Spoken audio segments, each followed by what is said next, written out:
So, 5 years ago, I thought I wanted my existence to make a change on this planet. With the help of my parents, I created a model of what will be Alkaid today. Alkaid is a nonprofit organization that I founded with my friend Tiffany Liu. Our goal is to provide education to the underprivileged students in the rural areas. From my mother's bedtime stories, I learned that when she was younger, she hoped that she could have learned more English. So in 2014, with 5 of my friends, we went to my mom's hometown, Gansu, to teach the economically marginalized students English and math. This experience changed us. It changed them. It changed me. In 2014, this is our first year, we didn't have many students, and many of them were of similar age of us, so we developed a camaraderie among us. Many of them continue to be our friends even until today. Among the students, the youngest boy, Xubo, became our closest friend. He came back again in 2015. We recognized him immediately. He was as naughty as usual, jumping on tables and desks. We have to push him down for him to listen to us. He was also our neighbor, so we would walk home together every day after school. Soon he introduced us to his parents and siblings. That's him right there. So in 2016, my friend and my partner Chantal and I went to visit his family. During our conversation with his parents, we've learned that if he fails to go to high school, he would have to skip school and work as a construction worker. He was only 6th grade back then. We were disheartened because he was a smart boy, and we don't want to see him not receiving the education that he deserved to have.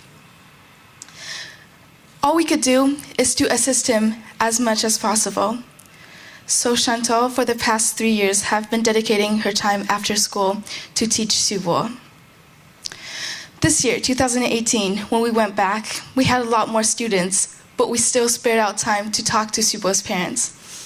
And we're happy to find out that he ranked 19th place in 50 students this year. This was a huge improvement for him. We were exhilarated because this meant that he had a higher chance of going to high school. He will be taking the high school entrance exam this year, and we'll see how he does. So this is when it struck me how lucky I am right now in America working on my SATs. I know that even if I get all the questions incorrectly, I would still be able to go to a college. How many of you here knows that you're going to a college, any college, doesn't have to be your dream school, or have already been to a college? How many of you here? Nice. Most of you, right? This isn't something we think about often, the privilege of receiving education. It almost seems certain to us, but this isn't the case for many of the students out there. As a high schooler, I complain all the time about scores, about school, about life. We complain how this isn't fair and that isn't fair, and we're right. Because this isn't fair. It isn't fair that I get to go to school in America and my students don't even have that choice. Despite their creativity, intelligence, and persistence, they still have limited choice compared to me and many of my friends. Is this because we were naturally born smarter? Is it because we work harder? Is it because we're just better? No, because that's not true. It's simply because we are luckier. So this year, in 2018, when we went back, we received a student who came down from the mountains with her mother. That day, it was raining that day, and they asked us if we could accept the girl. And of course, we said yes. So we handed her a form for her mother to fill out. Her mother looked at the form and asked my mother if my mom could fill in the last name for her. So my mom did. And her mother filled in her first name herself. I looked at the paper, and on the place of first name, it said 女娃. That means girl in Chinese, because that was her name, girl.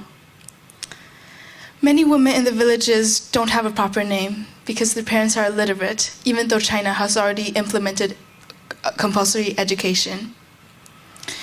There's another boy who came this year who also lived in the mountains. He was actually my student, and I bumped into him one day when I was buying gifts for my class. I saw him sitting alone in front of a grocery store near our school, so I went up and started a conversation with him. Through the conversation, I learned that he lived in the mountains with his father. His mother passed away when he was really young. I learned that his parents are illiterate and that he had to wait in the grocery store for 4 hours before he could go home. His home is 30 minutes motorcycle ride away from the school we are in, when most students live only 1 or 2 minutes from where we are. So the world is fundamentally unfair. In Gansu, the college admissions rate is 20.93%. It ranks the second lowest in China. What also ranks the second lowest is the average income in Gansu. The two compounding negative factors have stifled the talent of many of my students who could have lived a better life if not because of this. However, this isn't just an issue in Gansu.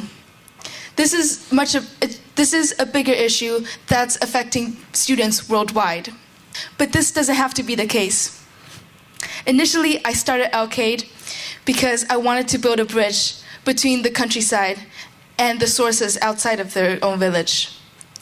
I wanted them to break out of the poverty cycle that they're in. I wanted to provide education for them without considering financial issues. I had many doubts throughout the years. There have been many questions that's thrown at us, and every year when I go back, I think about this, if this is a good thing that we're doing. But this year, when we went back, when the students gave us flowers, when they give us thank you notes, when more students come back, when the parents come and thank us for what we've done, all my doubts went away, and I know that this is worth it. They have changed me a lot, and I hope that I have changed them too. It is important for us to recognize the privileges that we have and to value them. It is also important for us to stay awake, look around, and recognize the issues around us, such as educational inequality.